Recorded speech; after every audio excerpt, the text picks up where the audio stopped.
Hello there, right here, and in today's video we will be covering 32 sneaky things that Mojang added into 1.17. These have nothing to do with the new items or mobs in the game, but small changes that have big effects. If you are wondering how to get all the new 1.17 items, check out this video. And if you're wondering how to farm up every new item, check out these two videos. And if you enjoy videos like this, I also did one about 20 bugs still in 1.17 and 15 discontinued items in the latest version. And you can check out all those videos with the links down below after watching this one. There was a lot of sneaky things added in this version, so let's get started. But before we do, make sure to hit the subscribe button as well as the like button, as I will be doing a similar video to this but about secret glitches in 1.17.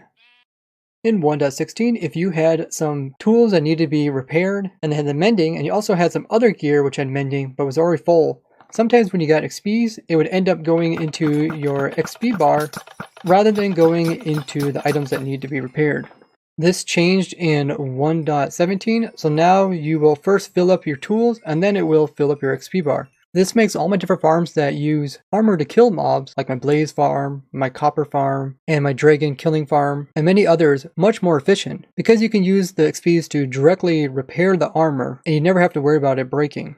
In 1.16 versions, you couldn't throw an egg or a snowball through a cobweb. It would end up just hitting it. In 1.17, now you can throw eggs right through it. You can also throw snowballs right through it. This affects things like my Wither Rose farm, which uses chickens.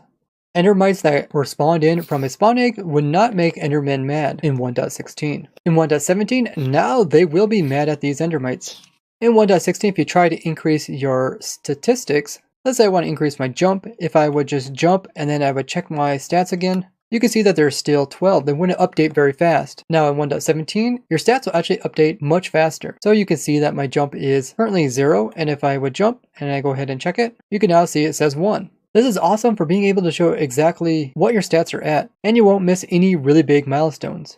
In 1.16, this block is called Lapis Lazuli block. But in 1.17, they changed it so that it is now called Block of Lapis Lazuli.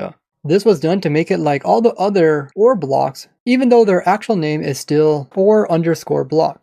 In 1.16, when spectating through lava, there was a lot of fog and it's very difficult to see very far. But in 1.17, if you spectate through it, you can easily see through it. In 1.16, shulkers could look really wonky when placed inside of boats or minecarts, and they would sit in so deep that their bottom side would actually stick out the bottom of the boat.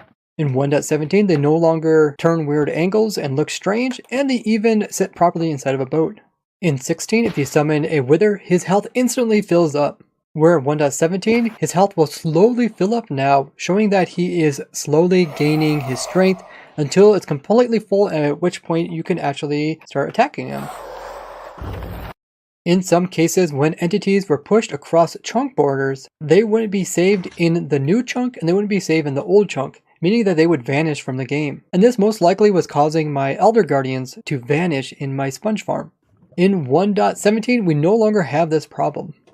When using your Elytra and flying with rockets, the rockets that were used during flight weren't actually being counted towards the player's statistics. You can see here my stats, it doesn't show all the ones I shot off. Where in 1.17, if you fly with these rockets, it will now count to your statistics. So if we go into items, we can see that I used 15 of them. In 1.16, items that got smelted and then picked up into hoppers would have all their XPs stored away in the furnace. And then if the player would pull one item out, instead of getting all of the XPs in one nice bundle, the player would get all the XPs in a whole bunch of pieces, which could cause a large amount of entities and tons of lag. Where in 1.17, you still get all of the XPs off of all the items that were smelted up through the furnace, but now you will get the XPs in one big bundle, so it won't lag you out. In 1.16, you cannot put a lead onto a squid. You can only end up leading a dolphin. Now in 17, you can lead up squids and carry them around very easily. You can actually do this to all of the water creature mobs, including axolotls, as well as glow squids. Zombies normally burn in the sunlight, but they actually weren't burning if their feet were covered up by a block. 1.17, now they will burn if their head's exposed to sunlight. When crafting down some items, it was possible for items to actually get removed from the game during this process. 1.17, we don't have to worry about this anymore. Before, you could take your Silk Touch pick and instantly mine blocks that were infested with silverfish, and you would just get the normal block back. You could also instantly break them just by clicking on them with your fist compared to a normal block, which would be super hard to break. 1.17 changed this. Now they will break a little bit easier than normal blocks, but you can't instantly break them. But you can still use Silk Touch to prevent from getting silverfish to come out of them. In the past, two shulkers right beside each other would not be acceptable, and they would both attempt to teleport away from each other. Where in 1.17, they can sit right beside each other no problem. In 16, if you place some food on the campfire and then you extinguish it, like using a shovel, the food would all fall off of it. Now you can place all the food on there, and when you extinguish it, it's going to stay there. So you can make these cool looking stovetops where you have your food cooking. In the past, igniting all that TNT with a flint and steel was never actually counted to the player's statistics. So you couldn't really keep track of how many you blew up.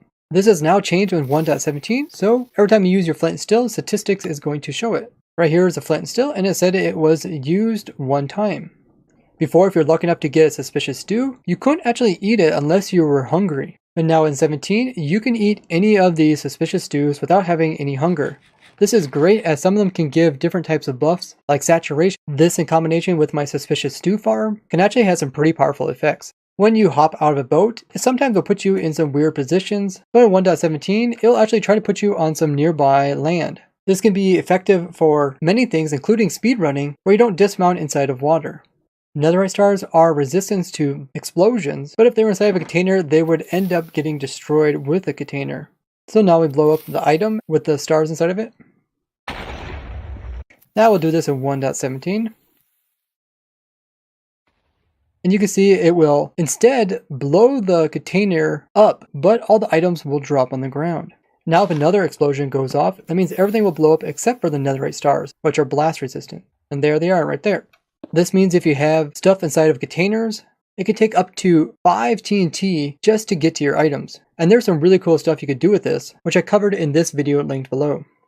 In some cases, shift-clicking items into your hotbar could prevent you from getting the advancement, where in 1.17, this is no longer the case. You might have noticed that Piston's moving stuff in 1.16 was extremely laggy, especially if there was a lot of tile entities around, which can be blocks being moved. Where in 1.17, we should no longer have this excessive amount of lag when moving tons of blocks with pistons. Before, you couldn't see an end portal from underneath, and you only could see it from above. Now in 17, you can see it from above as well as from underneath.